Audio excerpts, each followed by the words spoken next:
ሰላም ሰላም እንዴት ናችሁ? አዲስ ለመጣችሁ ስሜ ቲጂ ይባላል። እንዴት ናችሁ? ሁሉ መልካም ነው ወይ?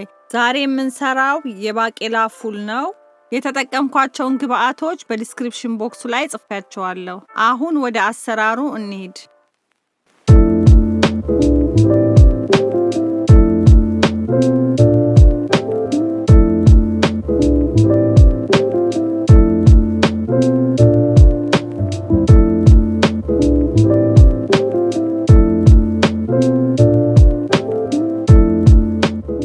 ምድጃው ላይ ብረት ድስት ጥጄ ውሃ ከጨመርኩኝ በኋላ ቲማቲሙን ጨመርኩ።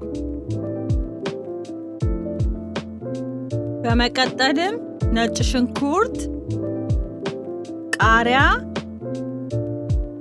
ቀይ ሽንኩርት እና የጣድኩትን ቲማቲም ልጣጩን በመላጥ አብሬ ሁሉንም ከታተፍኳቸው።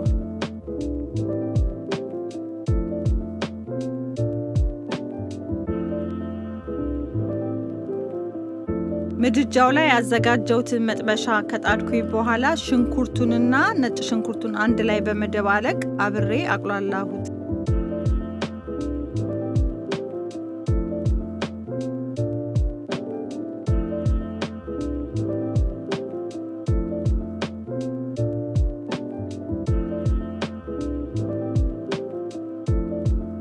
ሽንኩርቱና ነጭ ሽንኩርቱ መቁላላቱን ካየው በኋላ ያዘጋጀሁትን ዘይት ጨምሬ አሁንም አብሬ ጥብስ አደረኩት።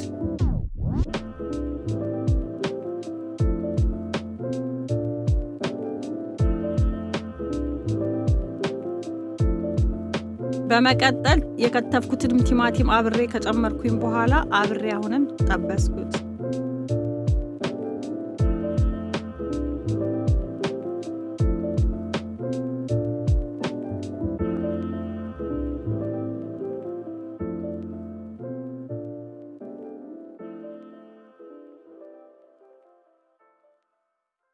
እያማሰልኩኝ ጨው፣ ከሙንና ቆንዶ በርበሬ በመጨመር አማሰልኩት።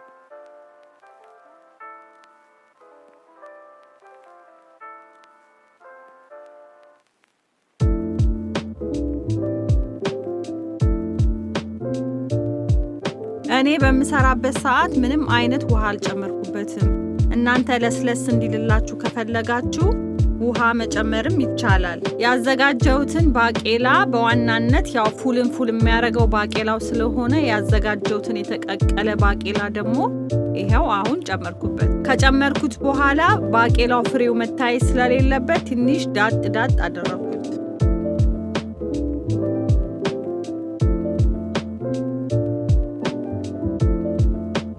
አብሮ ሁሉም ነገር መዋሃዱን ካየሁት በኋላ ያዘጋጀሁትን ቃሪያ ጨምሬ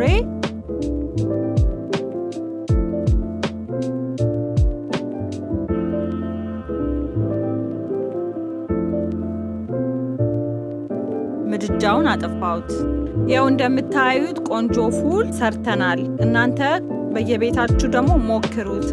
ከፉሉ ጋር ያቀረብኩት መጠጥ በቅርብ ጊዜ ቪዲዮን ሰርቼ አሳያችኋለሁ። በጣም የተለያዩ ቆንጆ አይነት መጠጦችን ለሰውነታችን ለጤናችን የሚስማሙትን አሳያችኋለሁ። ይህም ቪዲዮ ከወደዳችሁት ላይክ፣ ኮሜንት፣ ሼር፣ ሰብስክራይብ በማድረግ ተባበሩኝ። በሚቀጥለው ቪዲዮ እስክንገናኝ ሰላም ሁኑልኝ ባይ